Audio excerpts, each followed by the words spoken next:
Hello, everyone. Welcome so much for being here. I'd like to introduce everyone to bring on Robert F. Kennedy Jr.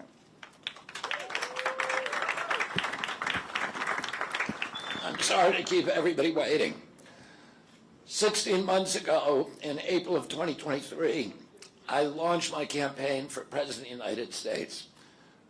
I began this journey as a Democrat, the party of my father, my uncle, the party which I pledged my own allegiance to long before I was old enough to vote. I attended my first Democratic convention at the age of 6 in 1960. And back then, the Democrats were the champions of the Constitution, of civil rights. The Democrats stood against authoritarianism, against censorship, against colonialism, imperialism, and unjust wars. We were the party of labor, of the working class. The Democrats were the party of government transparency and the champion of the environment. Our party was the bulwark against big money interests and corporate power. True to its name, it was the party of democracy. As you know, I left that party in October because it had departed so dramatically from the core values that I grew up with. It had become the party of war, censorship, corruption, big pharma, big tech, big ag, and big money.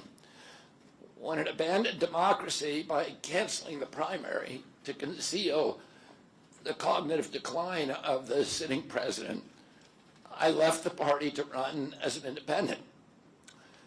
The mainstream of American politics and journalism derided my decision. Conventional wisdom said that it would be impossible even to get on the ballot as an independent because each state poses an insurmountable tangle of arbitrary rules for collecting signatures. I would need over 1 million signatures, something no presidential candidate in history had ever achieved. And then I'd need a team of attorneys and millions of dollars to handle all the legal challenges from the DNC. The naysayers told us that we were climbing a glass version of Mount Impossible.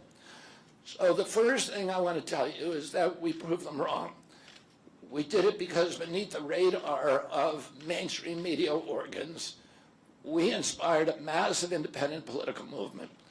More than 100,000 volunteers sprang into action, hopeful that they could reverse our nation's decline. Many worked 10-hour days, sometimes in blizzards and blazing heat. They sacrificed family time, personal commitments, and sleep month after month, energized by a shared vision of a nation healed of its divisions. They set up tables at churches and farmers' markets. They canvassed door to door. In Utah and in New Hampshire, volunteers collected signatures in snowstorms, convincing each supporter to stop in the frigid cold, to take off their gloves, and to sign legibly. During a heat wave in Nevada, I met a tall, athletic volunteer who cheerfully told me that he had lost 25 pounds collecting signatures in 117-degree heat. To finance this effort, young Americans donated their lunch money, and senior citizens gave up part of their Social Security checks.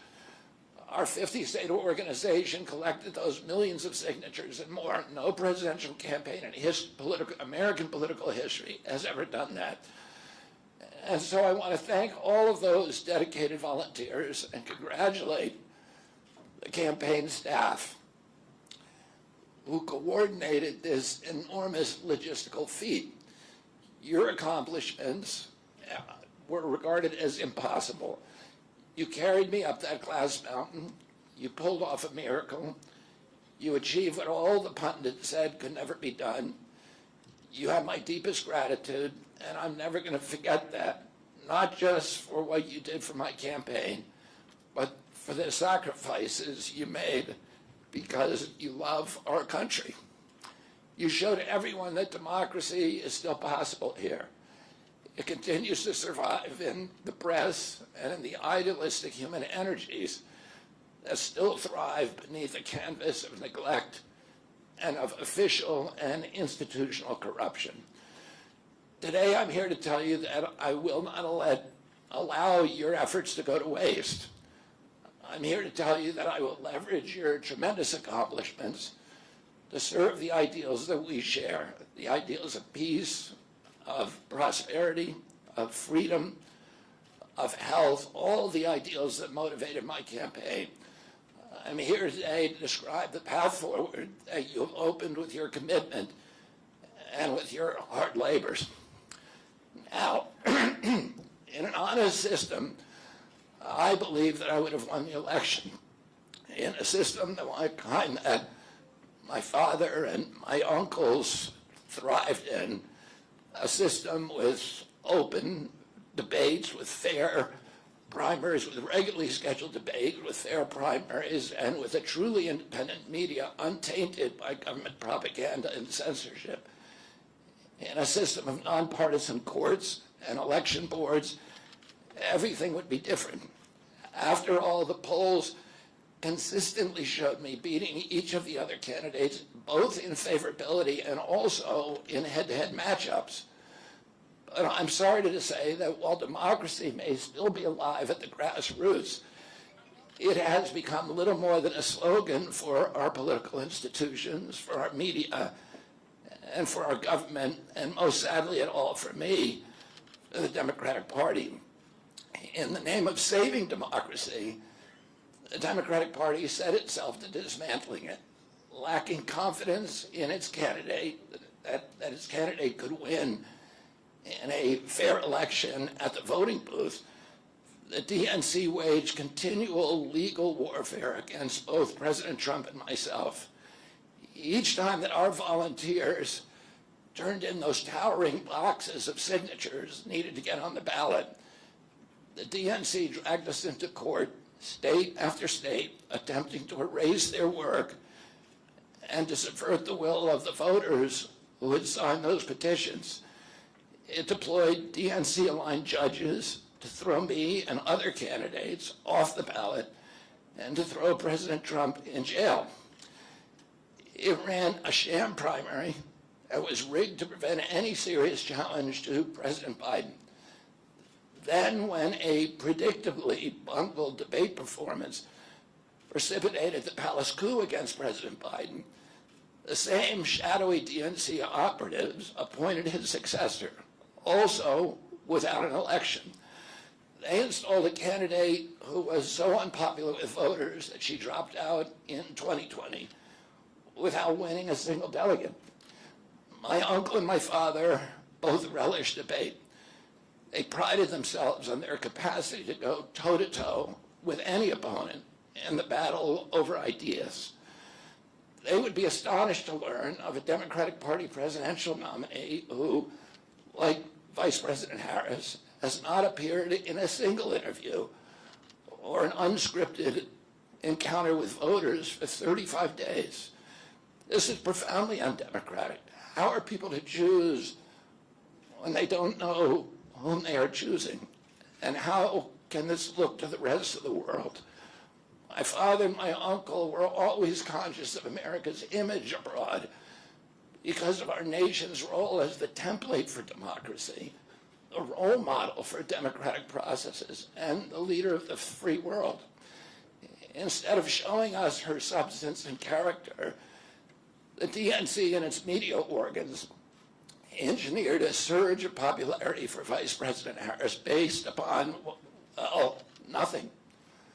No policies, no interviews, no debates, only smoke and mirrors and balloons in a highly produced Chicago circus. There in Chicago, a string of Democratic speakers mentioned Donald Trump 147 times just on the first day. Oh, who needs a policy when you have Trump to hate?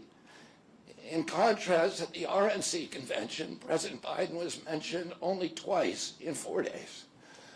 I do interviews every day. Many of you have interviewed me, Anybody who asks gets to interview me. Some days I do as many as 10. President Trump, who actually was nominated and won an election, also does interviews daily. How did the Democratic Party choose a candidate that has never done an interview or debate during the entire election cycle? We know the answers. They did it by weaponizing the government agencies. They did it by abandoning democracy. They did it by suing the opposition and by disenfranchising American voters. What most alarms me isn't how the Democratic Party conducts its internal affairs or runs its candidates. What alarms me is the resort to censorship and media control and the weaponization of the federal agencies. When a U.S. president colludes with or outright coerces media companies to censor political speech, it's an attack on our most sacred right of free expression, and that's the very right upon which all of our other constitutional rights rest.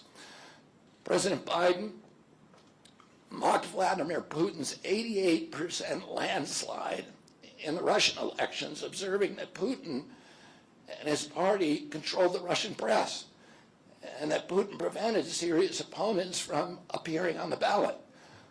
But here in America, the DNC also prevented opponents from appearing on the ballot. And our television networks expose themselves as Democratic Party organs. Over the course of more than a year, in a campaign where my poll numbers reached at times in the high 20s, the DNC-aligned mainstream media networks maintain a near perfect embargo on interviews with me. During his 10-month presidential campaign in 1992, Ross Perot gave 34 interviews on mainstream networks. In contrast, during the 16 months since I declared, ABC, NBC, CBS, MSNBC, and CNN combined gave only 2 live interviews from me. Those networks instead ran a continuous deluge of hit pieces with inaccurate, often vile, pejoratives and defamatory smears. Some of those same networks and colluded with the DNC to keep me off the debate stage. Representatives of those networks are in this room right now, and I'll just take a moment to ask you to consider the many ways that your institutions have abdicated this really sacred responsibility, the duty of a free press to safeguard democracy and to challenge always the party in power. Instead of maintaining that posture of fear, skepticism toward authority, your institutions have made themselves government mouthpieces and stenographers for the organs of power. You didn't alone cause the devolution of American democracy, but you could have prevented it. The Democratic Party's censorship of social media was even more of a naked exercise of executive power.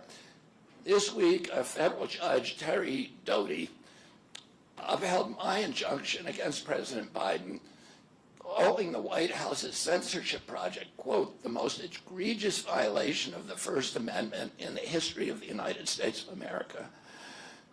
Doty's previous 155-page decision details how just 37 hours after he took the oath of office, swearing to uphold the Constitution, President Biden and his White House opened up a portal and then invited the CIA, the FBI, CISA, which is a censorship agency, it's the center of the censorship industrial complex, DHS, the IRS, and other agencies to censor me and other political dissidents on social media. Even today, users who try to post my campaign videos to Facebook or YouTube get messages that this content violates community standards. 2 days after Judge Doty rendered his decision this week, Facebook was still attaching warning labels to an online petition calling on ABC to include me in the upcoming debate. They said that violates community standards, their community standards. The mainstream media was once the guardian of the First Amendment and democratic principles, and has joined this systemic attack on democracy. It also, the media justifies their censorship on the grounds of combating misinformation, but governments and oppressors don't censor lies. They don't fear lies. They fear the truth, and that's what they censor. And I don't want any of this to sound like a personal complaint, because it's not. For me, it's all part of a journey, and it's a journey that I signed up with. But I need to make these observations because I think they're critical for us doing the thing that we need to do as citizens in a democracy to assess where we are in this country and what our democracy still looks like, and the assumptions about U.S. leadership around the globe. And are we really still a role model for democracy in this country? Or have we made it, a kind of a joke? And here's the good news. While mainstream outlets denied me a critical platform, they didn't shut down my ideas, which have especially flourished among young voters and independent voters, thanks to the alternative media. Many months ago, I promised the American people that I would withdraw from the race if I became a spoiler. A spoiler is someone who will alter the outcome of the election but has no chance of winning. In my heart, I no longer believe that I have a realistic path to electoral victory in the face of this relentless systematic censorship and media control. So I cannot in good conscience ask my staff and volunteers to keep working their long hours or ask my donors to keep giving when I cannot honestly tell them that I have a real path to the White House. Furthermore, our polling consistently showed that by staying on the ballot in the battleground states, I would likely hand the election over to the Democrats, with whom I disagree on the most existential issues: censorship, war, and chronic disease. I want everyone to know that I am not terminating my campaign. I am simply suspending it and not ending it. My name will remain on the ballot in most states. If you live in a blue state, you can vote for me without harming or helping President Trump or Vice President Harris. In red states, the same will apply. I encourage you to vote for me. And if enough of you do vote for me, and neither of the major party candidates win 270 votes, which is quite possible. In fact, today our polling shows them tying at 269 to 269. And I could conceivably still end up in the White House in a contingent election. But in about 10 battleground states where my presence would be a spoiler, I'm going to remove my name. And I've already started that process and urge voters not to vote for me. It's with a sense of victory and not defeat that I'm suspending my campaign activities. Not only did we do the impossible by collecting 1 million signatures, we changed the national political conversation forever. Chronic disease, free speech, government corruption, breaking our addiction to war have moved to the center of politics. I can say to all who have worked so hard in the last year and a half, thank you for a job well done. 3 great causes drove me to enter this race in the first place, primarily. And these are the principal causes that persuaded me to leave the Democratic Party and run as an independent. And now to throw my support to President Trump. The causes were free speech, a war in Ukraine, and the war on our children. I've already described some of my personal experiences and struggles with the government's censorship industrial complex. I want to say a word about the Ukraine war.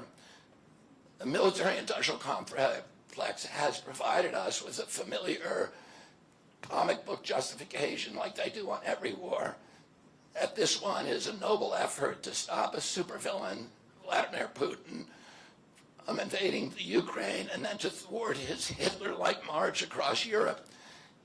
In fact, tiny Ukraine is a proxy in a geopolitical struggle initiated by the ambitions of the U.S. neocons for American global hegemony.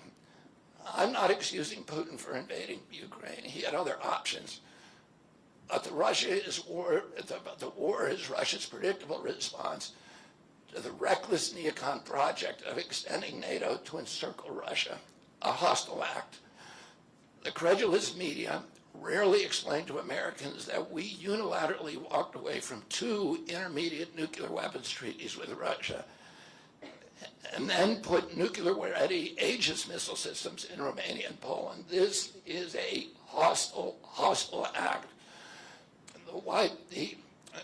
And that the Biden White House repeatedly spurned Russia's offer to settle this war peacefully. The Ukraine war began in 2014 when U.S. agencies overthrew the democratically elected government of Ukraine and installed a hand-picked pro-Western government that launched a deadly civil war against ethnic Russians in Ukraine. In 2019, America walked away from a peace treaty, the Minsk Agreement, that had been negotiated between Russia and Ukraine by European nations. And then in April of 2022, we wanted the war. In April of 2022, President Biden sent Boris Johnson to Ukraine to force President Zelensky to tear up a peace agreement that he and the Russians had already signed, and the Russians were withdrawing troops from Kiev and Donbass and Lugansk. And that peace agreement would have brought peace to the region and would have allowed Donbass and Lugansk to remain part of Ukraine. President Biden stated that month that his objective in the war was regime change in Russia.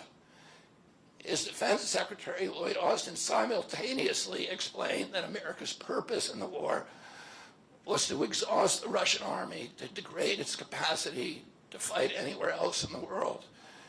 These objectives, of course, have nothing to do with what they were telling Americans about protecting Ukraine's sovereignty. Ukraine is a victim in this war, and it's a victim of the West. Since then, of Russia and both Russia and the West. Since then, we have, since tearing up that agreement, forcing Zelensky to tear up the agreement, we've squandered the flower of Ukrainian youth, as many as 600,000 Ukrainian kids, and over 100,000 Russian kids, all of whom we should be mourning, have died, and the Ukraine's infrastructure is destroyed. The war has been a disaster for our country as well. We squandered nearly $200 billion already, and these are badly needed dollars in our communities, suffering communities all over our country. The Nord Stream pipeline sabotage and the sanctions have destroyed Europe's industrial base, which formed the bulwark of U.S. national security. A strong Germany with a strong industry is a much, much stronger deterrent to Russia, and a Germany that is deindustrialized and turned into just an extension of U.S. military base. We've pushed Russia into a disastrous alliance with China and Iran. We're closer to the brink of nuclear exchange than at any time since 1962. And the neocons in the White House don't seem to care at all. Our moral authority and our economy are in shambles, and the war gave rise to the emergence of BRICS, which now threatens to replace the dollar as the global reserve currency. This is a first-class calamity for our country. Judging by her bellicose, belligerent speech last night in Chicago, we can assume that President Harris will be an enthusiastic advocate for this and other neocon military adventures. And President Trump says that he will reopen negotiations with President Putin and end the war overnight as soon as he becomes president. This alone would justify my support for his campaign.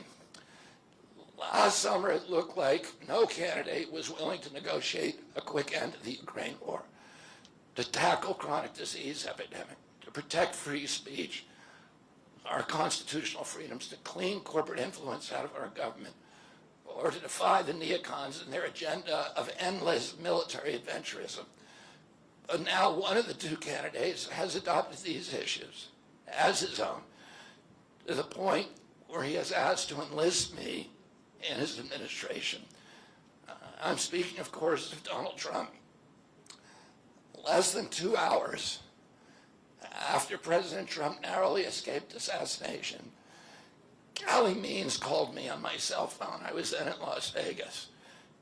Callie is arguably the leading advocate for food safety, for soil regeneration, and for ending the chronic disease epidemic that is destroying America's health and ruining our economy.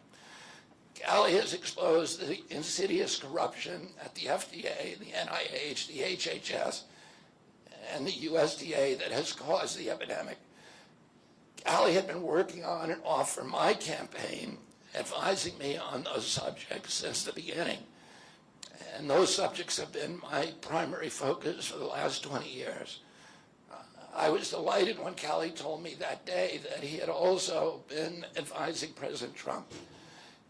He told me President Trump was anxious to talk to me about chronic disease and other subjects, and to explore avenues of cooperation. He asked if I would take a call from the president.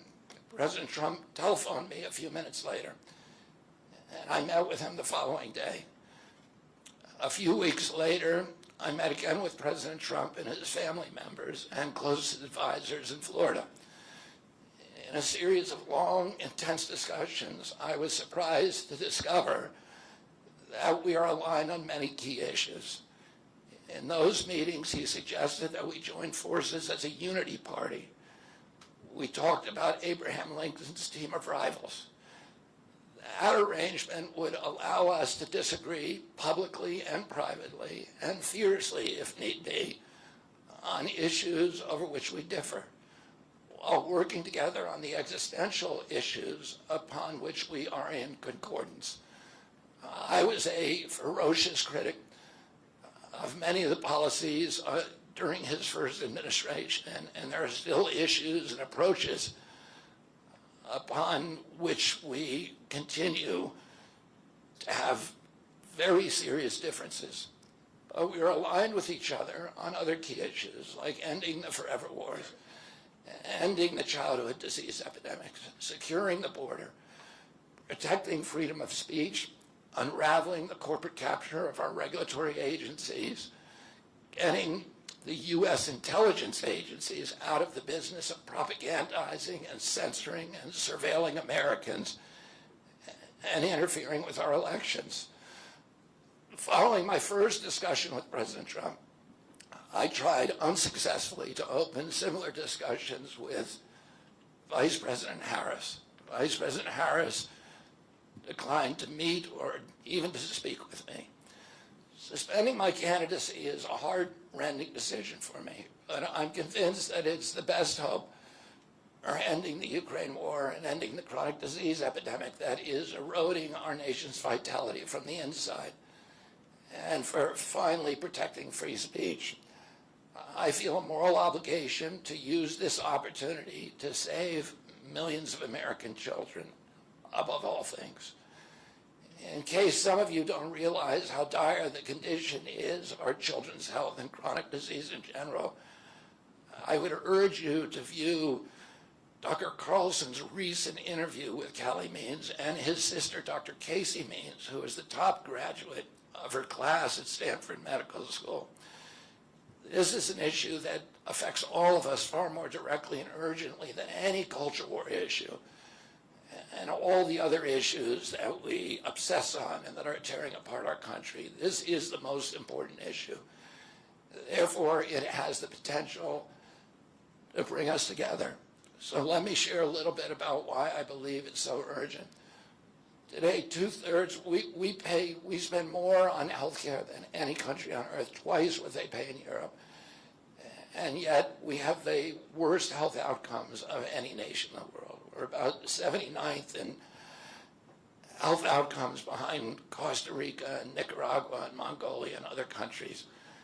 Nobody has a chronic disease burden like we have. And during the COVID epidemic, we had the highest body count of any country in the world. We had 16% of the COVID deaths, and we only have 4.2% of the world's population. And CDC says that's because we are the sickest people on earth. We have the highest chronic disease rate on earth. And the average American who died from COVID had 3.8 chronic diseases. So these were people who had immune system collapse, who had mitochondrial dysfunction. And no other country has anything like this. 2/3 of American adults and children suffer from chronic health issues. 50 years ago, that number was less than 1%. So we've gone from 1% to 66%. In America, 74% of Americans are now overweight or obese, and 50% of our children. 120 years ago, when somebody was obese, they were sent to the circus. There were case reports done about them. Obesity was almost unknown. In Japan, the childhood obesity rate is 3% compared to 50% here. Half of Americans have pre-diabetes or type 2 diabetes. When my uncle was president, I was a boy. Juvenile diabetes was effectively non-existent. A typical pediatrician would see one case of diabetes during his entire career, a 40 or 50-year career. Today, 1 out of every 3 kids who walks through his office door is diabetic or pre-diabetic. And the mitochondrial disorder that caused diabetes also causing Alzheimer's, which is now classified as diabetes. And it's costing this country more than our military budget every year. There's been an explosion of neurological illnesses that I never saw as a kid: ADD, ADHD, speech delay, language delay, Tourette syndrome, narcolepsy, ASD, Asperger's, autism. In the year 2000, the autism rate was 1 in 1,500. Now autism rates in kids are 1 in 36, according to CDC nationally. Nobody's talking about this. 1 in every 22 kids in California has autism. And this is a crisis that 77% of our kids are too disabled to serve in the United States military. What is happening to our country? And why isn't this in the headlines every single day? There's nobody else in the world that is experiencing this. This is only happening in America. About 18%, and by the way,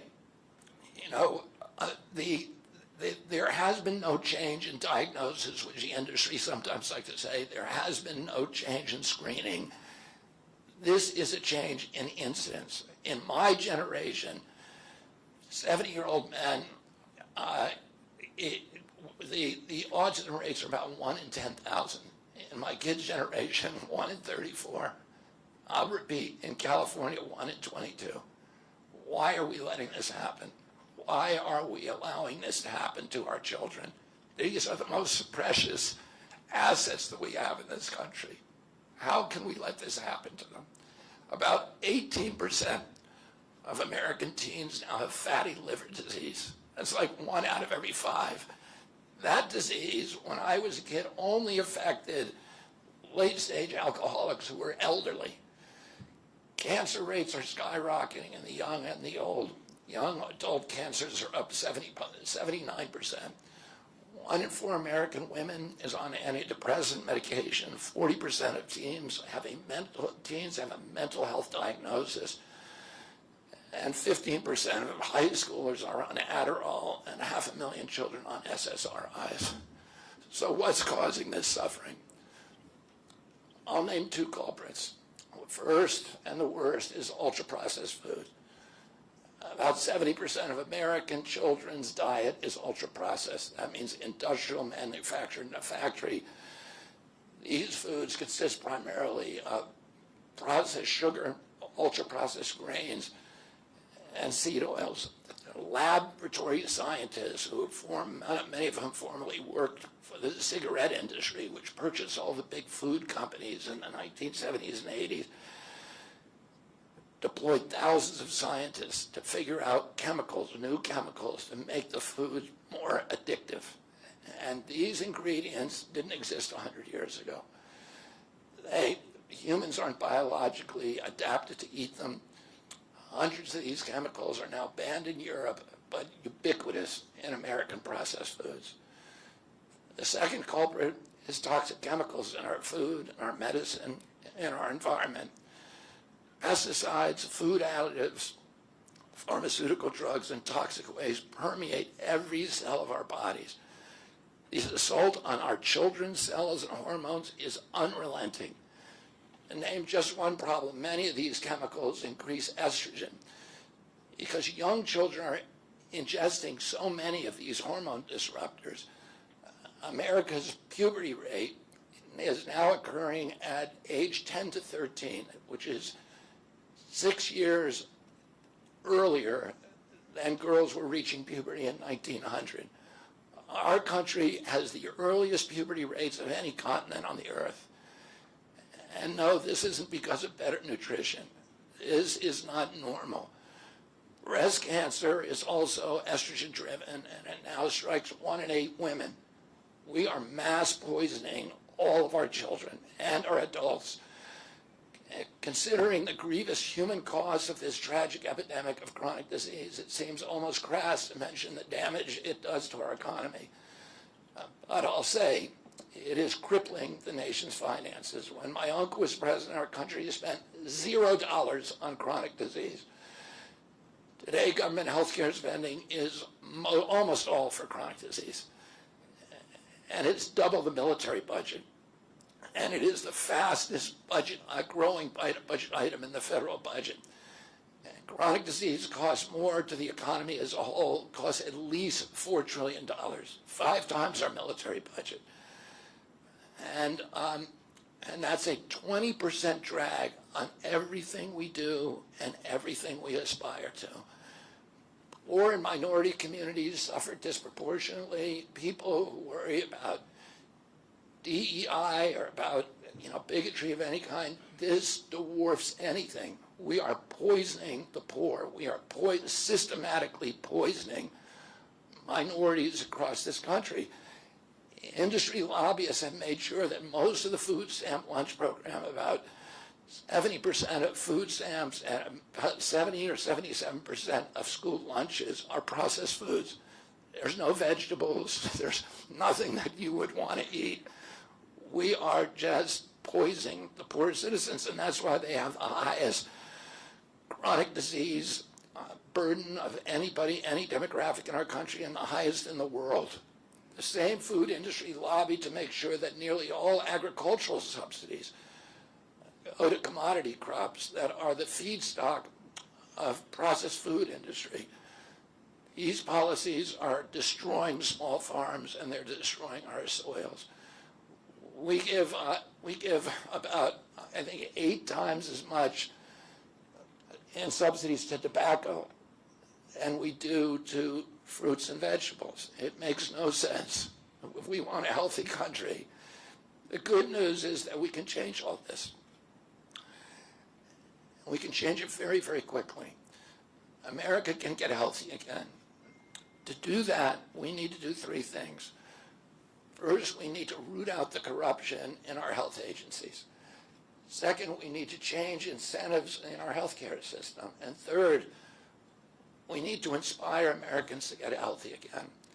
80% of NIH grants go to people who have conflicts of interest. These are the people, virtually everybody who sits, Joe Biden just appointed a new panel to NIH to decide the food recommendations. And they're all people who are from the industry. They're all people who are from the processed food companies.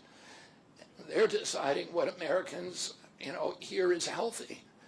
And the recommendations on the food pyramid and what goes to our school lunch programs, what go to the program, the Swiss program, the food stamp programs, they're all corrupted and conflicted individuals. These agencies, the FDA, USDA, and CDC, all of them are controlled by giant for-profit corporations. 75% of the FDA's funding doesn't come from taxpayer, it comes from pharma. And pharma executives and consultants and lobbyists cycle in and out of these agencies. With President Trump's backing, I'm going to change that. We're going to staff these agencies with honest scientists and doctors who are free from industry funding. We're going to make sure the decisions of consumers, doctors, and patients are informed by unbiased science. A sick child is the best thing for the pharmaceutical industry. When American children or adults get sick with a chronic condition, they're put on medication for their entire life. Imagine what will happen when Medicare starts paying for Ozempic, which costs $1,500 a month, and it's being recommended for children as young as 6, all for a condition, obesity, that is completely preventable and barely even existed 100 years ago. And 74% of Americans are obese. The cost, if all of them took their Ozempic prescription, is $3 trillion a year. This is a drug that is made by Novo Nordisk, the biggest company in Europe. It's a Danish company, and the Danish government does not recommend it. It recommends change in diet to treat obesity and exercise. And in our country, the recommendation now is for Ozempic to children at age 6. Novo Nordisk, the biggest company in Europe, and virtually its entire value is based upon its projections of what it's going to sell, of the Ozempic it's going to sell to America. And we have the food lobbyists have a bill in front of Congress today that is backed by the White House, backed by Vice President Harris and President Biden, to allow this to happen. This $3 trillion cost that is going to bankrupt our country. For a fraction of that amount, we could buy organic food for every American family, 3 meals a day, and eliminate diabetes altogether. We're going to bring healthy food back to school lunches. We're going to stop subsidizing the worst foods with our agricultural subsidies. We're going to get toxic chemicals out of our food. We're going to reform the entire food system. And for that, we need new leadership in Washington. Because unfortunately, both the Democrats and the Republican parties are in cahoots with the big food producers, Big Pharma and Big Ag, which are among the DNC's major donors. Vice President Harris has expressed no interest in addressing this issue. 4 more years of Democratic rule will complete the consolidation of corporate and neocon power, and our children will be the ones who suffer most. I got involved with chronic disease 20 years ago, not because I chose to or wanted to. It was essentially thrust upon me. It was an issue that should have been central to the environmental movement. I was a central leader at that time, but it was widely ignored by all the institutions, including the NGOs, who should have been protecting our kids against toxins. It was an orphaned issue, and I had a weakness for orphans. I watched generations of children get sicker and sicker. I had 11 siblings, and I had 7 kids myself. I was conscious of what was happening in their classrooms and to their friends, and I watched these sick kids, these damaged kids. In that generation, almost all of them are damaged. And nobody in power seemed to care or to even notice. For 19 years, I prayed every morning that God would put me in a position to end this calamity. The chronic disease crisis was one of the primary reasons for my running for president, along with ending censorship in the Ukraine war. It's the reason I've made the heart-wrenching decision to suspend my campaign and to support President Trump. This decision is agonizing for me because of the difficulties it causes my wife and my children and my friends. But I have the certainty that this is what I've meant to do. And that certainty gives me internal peace, even in storms. If I'm given the chance to fix the chronic disease crisis and reform our food production, I promise that within 2 years, we will watch chronic disease burden lift dramatically. We will make Americans healthy again. Within 4 years, America will be a healthy country. We will be stronger, more resilient, more optimistic, and happier. I won't fail in doing this. Ultimately, the future, however it happens, is in God's hands and in the hands of the American voters and those of President Trump. If President Trump is elected and honors his word, the vast burden of chronic disease that now demoralizes and bankrupts the country will disappear. This is a spiritual journey for me. I reached my decision through deep prayer, through hard-nosed logic, and I asked myself, what choices must I make to maximize my chances to save America's children and restore national health? I felt that if I refused this opportunity, I would not be able to look myself in the mirror, knowing that I could have saved lives of countless children and reversed this country's chronic disease epidemic. I'm 70 years old.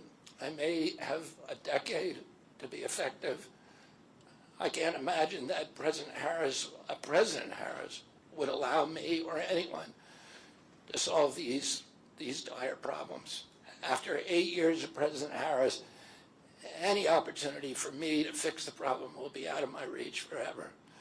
President Trump has told me that he wants this to be his legacy. I'm choosing to believe that this time he will follow through. His son, his biggest donors, his closest friends, and all support this objective.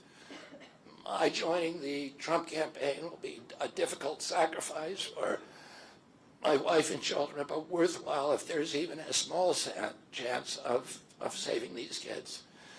Ultimately, the only thing that will save our country and our children is if we choose to love our kids more than we hate each other. That's why I launched my campaign to unify America. My dad and uncle made such an enduring mark on the character of our nation, not so much because of any particular policies that they promoted, but because they were able to inspire profound love for our country and to fortify our sense of ourselves as a national community held together by ideals. They were able to put their love into the intentions and hearts of ordinary Americans and to unify a national populist movement of Americans, blacks and whites, Hispanics, urban and rural Americans. They inspired affection and love and high hopes and a culture of kindness that continue to radiate among Americans from their memory. That's the spirit on which I ran my campaign and that I intend to bring into the campaign of President Trump. Instead of vitriol and polarization, I will appeal to the values that unite us, the goals that we could achieve if only we weren't at each other's throats. The most unifying theme for all Americans is that we all love our children. If we all unite around that issue now, we can finally give them the protection, the health, and the future that they deserve. Thank you all very much.